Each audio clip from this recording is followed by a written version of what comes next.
Now, starting this video with writing Lewis structure 2D geometry.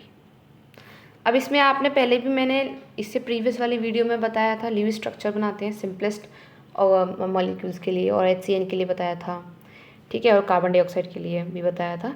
अब इसमें भी आप थोड़ा सा और उसका एक्सप्लेनेशन पढ़ेंगे। क्या है, जब कॉम्प्लेक्स मॉलिक्यूल्स आते हैं तो उसका ल्यूइस स्ट्रक्चर कैसे बनाएंगे आप। Now first central atom decide करोगे आप कि कौन सा होगा सेंट्रल एटम, जिसकी सबसे ज़्यादा कह सकते हो आप जो कम ऑर्डर्स में होगा, या एक होगा, दो होंगे, दो तो नहीं हो सकते, एक ही हो जो, तो वो आपका सेंट्रल एटम बनेगा, ठीक है। Now number of valence electron कितने होते हैं आपको पता है, ग्रुप नंबर जितना होता है। फिर जो नेगेटिव चार्ज है उसको ऐड किया जाता है टोटल में फॉर द एनाइन, और जो पॉजिटिव चार्ज है उसको सब्ट्रैक्ट किया जाता है टोटल से फॉर द कैटाइन। मतलब नेगेटिव चार्ज है नेगेटिव पर उसको क्या करा जाएगा प्लस, और पॉजिटिव चार्ज है प्लस पर उसे क्या किया जाएगा माइनस, ठीक है। Central atom will be the species with low electronegativity. अब आपको अगर पता नहीं चल रहा, मान लीजिए एक नहीं है दो है, आप कैसे डिसाइड करोगे कि कौन सा आपका बना है सेंट्रल एटम। तो जिसकी इलेक्ट्रोनेगेटिविटी कम होगी वो आपका सेंट्रल एटम बनेगा, और जिसकी इलेक्ट्रोनेगेटिविटी ज़्यादा होती है वो हमेशा जो साइड वाले कॉर्नर एटम्स होते हैं वो बनेंगे, ठीक है। और फ्लोरीन और हाइड्रोजन कभी भी सेंट्रल एटम नहीं बन सकते, ये बात ध्यान में रखिएगा, बिकॉज उनकी एक तो फ्लोरीन की जो है जो इलेक्ट्रोनेगेटिविटी बहुत ज़्यादा हाई होती है, सबसे ज़्यादा हाई फ्लोरीन की ही होती है इलेक्ट्रोनेगेटिविटी, तो इसलिए हम फ्लोरीन को सेंट्रल एटम नहीं ले सकते। और हाइड्रोजन के केस में उसके पास तो बेचारे के पास होता ही वन है, अब वो और किसी को देगा कैसे, इसीलिए, ठीक है। अब हम आगे बढ़ते हैं। यहाँ पर पहला जैसे कार्बन डाइऑक्साइड, ये तो हमने पहले एक्सप्लेन कर दिया था। SF4 पे देखते हैं हम। SF4 देखिए, SF4 सल्फर कितना है 1, तो सल्फर को क्या लिया हमने सेंट्रल एटम ले लिया। चलो, सल्फर के पास आउटर मोस्ट शेल में कितने इलेक्ट्रॉन्स होते हैं 6 इलेक्ट्रॉन्स, 1 2 3 4 5 6। अब उसको चाहिए कितने और इलेक्ट्रॉन्स, उसको चाहिए 2 और इलेक्ट्रॉन्स चाहिए ताकि वो पेयरिंग करके आराम से अपना फुलफिलमेंट कर सके, ठीक है। अब आप इन केसेस में क्या करेंगे, सबसे पहले जो कॉर्नर एटम्स होंगे उनका ऑक्टेट पूरा करिएगा। स्टार्टिंग ऑक्टेट पूरा करने से ये जो सेंटर एटम है उससे मत करिएगा, वरना आपका जो स्ट्रक्चर है वो गलत हो जाएगा। स्टार्टिंग किससे करेंगे, जो कॉर्नर वाले एटम्स है उससे। अब यहाँ कॉर्नर में फ्लोरीन है, अब फ्लोरीन की आप स्टार्टिंग करेंगे तो इसके पास 7 है, एक और लेके फ्लोरीन के संग बन गए 4 फ्लोरीन है, मतलब कि 4 बॉन्ड तो बनेंगे ही बनेंगे, बिकॉज 4 फ्लोरीन्स हैं, ओके। तो यहाँ पर इसकी फुलफिलमेंट हो गई, इस फ्लोरीन की क्या हो गई फुलफिलमेंट हो गई। ऐसे ही इसकी भी हो गई, एंड इसकी भी हो गई, एंड देन इसकी भी हो गई। सारे फ्लोरीन खुश हैं, सारे फ्लोरीन की जो है ऑक्टेट पूरा हो चुका है। अब इस सल्फर का बचा, सल्फर ने 4 बॉन्ड्स बना लिए फ्लोरीन की ऑक्टेट पूरी करने की वजह से, पर इस वजह से क्या हुआ, उसकी खुद की ऑक्टेट लिमिट एक्सीड कर गई।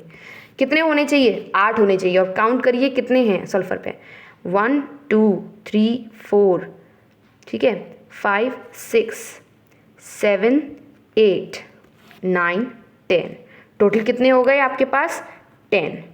देखिए यहाँ पर 2 2 2 8 हो गए, और ये 9 और 10, ये क्या थे आपके लोन पेयर ऑफ इलेक्ट्रॉन्स थे। तो यहाँ पर जो है सेंट्रल एटम उसकी जो लिमिट है वो एक्सीड कर सकती है। ये मैंने आपको प्रीवियस वीडियो में थोड़ी हिंट दी थी कि कहीं आपको ऐसे कंपाउंड्स या ऐसे स्ट्रक्चर्स बनाने को भी आएंगे जिसमें सेंट्रल एटम की लिमिट जो है वो एक्सीड करेगी। इसीलिए मैंने कहा था स्टार्टिंग जो है कॉर्नर एटम से ही करिएगा। सेंट्रल एटम की जो लिमिट है 8 से ज़्यादा हो सकते हैं, बट कॉर्नर वाले एटम्स की लिमिट नहीं हो सकती, ठीक है। ये ज़रूरी था क्योंकि फ्लोरीन के 4 बॉन्ड्स तो बनने कंपलसरी थे ही थे। अगर 4 बॉन्ड बन जाते तो इन 2 लोन पेयर का क्या होता, 2 लोन पेयर भी तो होने थे, इसीलिए तो ये स्ट्रक्चर किसका है SF4 का, इसको ध्यान में रखिएगा, ओके। अब हम आगे बढ़ते हैं फॉर्मल चार्ज। फॉर्मल चार्ज क्या होता है, ये बताता है कि कौन सा लुईस स्ट्रक्चर है वो ज़्यादा प्रेफरेबल होगा। मतलब 3 लुईस स्ट्रक्चर अगर आपको दे दिए, लाइक HNO2 के नहीं HNO3 के आपको दे दिए, इसके 3 लुईस स्ट्रक्चर बन सकते हैं। अब 3 में से कौन सा ज़्यादा प्रेफरेबल होगा वो आप फॉर्मल चार्ज कैलकुलेट करके पता कर सकते हैं। Now the formal charge is a calculated quantity and is defined as the charge an atom in a molecule would appear to have if the electron are counted in a particular way. Formal charge का formula देखिए, number of valence electron of an atom minus number of shared pair of electrons minus number of bonding pair of electrons. Minus minus हो रहे हैं, कहीं भी plus नहीं हो रहा, not a very difficult formula. सबसे पहले नंबर ऑफ वैलेंस इलेक्ट्रॉन लेंगे सेंट्रल एटम के, या फिर आप जिस एटम का निकाल रहे हैं उस एटम का, ठीक है। नंबर ऑफ वैलेंस इलेक्ट्रॉन लेंगे, उसके बाद माइनस कर देंगे जितने उसने शेयर्ड करे इलेक्ट्रॉन्स, फिर माइनस कर देंगे जितने उसने बॉन्डिंग बनाई। Is it clear? अब एग्जाम्पल से समझिए, जैसे ओजोन है, यहाँ पर आपको इसका निकालना है, इस चार्ज का निकालना है, तो आप इसका कैसे निकालेंगे? इस वाले फर्स्ट ऑक्सीजन का निकालना है, तो फॉर्मल चार्ज सबसे पहले नंबर ऑफ वैलेंस इलेक्ट्रॉन कितने होते हैं ऑक्सीजन पे 6 minus number of shared electrons, कितने इलेक्ट्रॉन शेयर कर रहा है वो 1 और ये 2, ये देखो 2 इलेक्ट्रॉन्स ही तो शेयर कर रहे हैं। मैं पेयर्स नहीं बोल रही हूँ यहाँ पर क्या बोल रहे हैं? Number of shared electrons. तो यहाँ पर आगे कितने आ गए आपके पास shared electrons 2 minus number of bonding electrons. Bonding electrons कितने हैं आपके पास? 1 2 3 4। इस फर्स्ट वाले का आंसर जो है ना वो कंफ्यूज मत होइएगा, वो ये वाला है, ठीक है, इस वाले का। तो इस वाले की कैलकुलेशन इधर हो रही है, ठीक है। तो 6 क्या होंगे इसके वैलेंस इलेक्ट्रॉन, 4 क्या है इसके बॉन्डिंग पेयर्स, 2 क्या है इसका नंबर ऑफ शेयर इलेक्ट्रॉन्स। तो क्या आ गया इसके चार्ज कितना आ गया? 0। फॉर्मल चार्ज कितना? 0। नाउ अब इसका निकालते हैं फॉर्मल चार्ज इसका। अब इसके में देखो number of valence electron 6, okay. Number of shared electrons कितने हैं? नंबर ऑफ शेयर्ड इलेक्ट्रॉन्स आपके कितने हो जाएंगे? 3 हो जाएंगे, ओके ओके।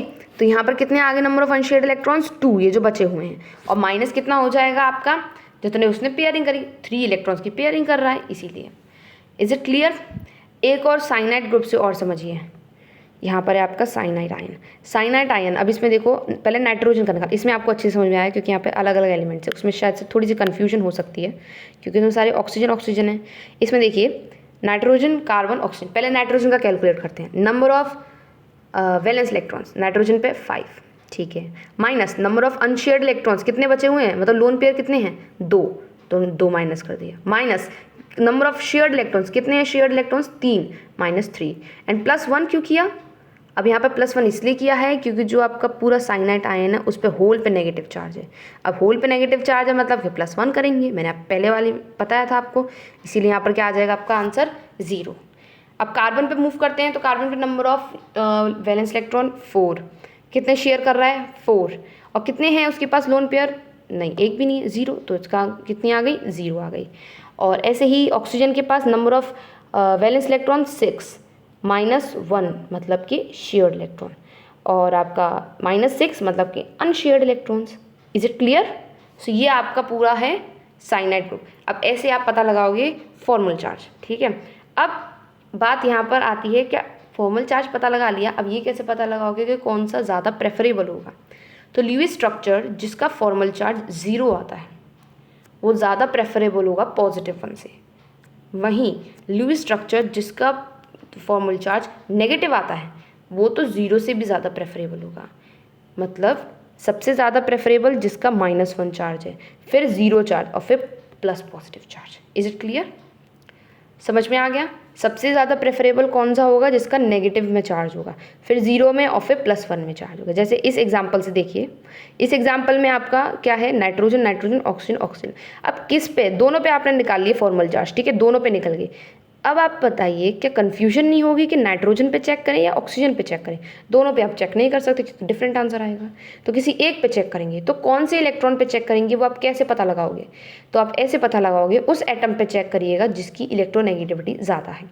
तो नाइट्रोजन और ऑक्सीजन, इन दोनों में से ऑक्सीजन की इलेक्ट्रोनेगेटिविटी ज़्यादा होती है, इसीलिए ऑक्सीजन का केस लिया है। तो ऑक्सीजन में पहले वाले पे फॉर्मल चार्ज 0 निकला, दूसरे वाले पे फॉर्मल चार्ज 1 निकला। तो 0 ज़्यादा प्रेफरेबल होता है कि +1? 0, इसीलिए स्ट्रक्चर 1 जो है वो ज़्यादा प्रेफरेबल होगा। अब वहीं देखिए, अगर हम नाइट्रोजन को लेते तो इस पर 0 है चार्ज, इस पर -1 है, तो नाइट्रोजन के केस में तो सेकेंड वाला आना चाहिए था ज़्यादा प्रेफरेबल, बट नहीं, हम किस पे लेंगे?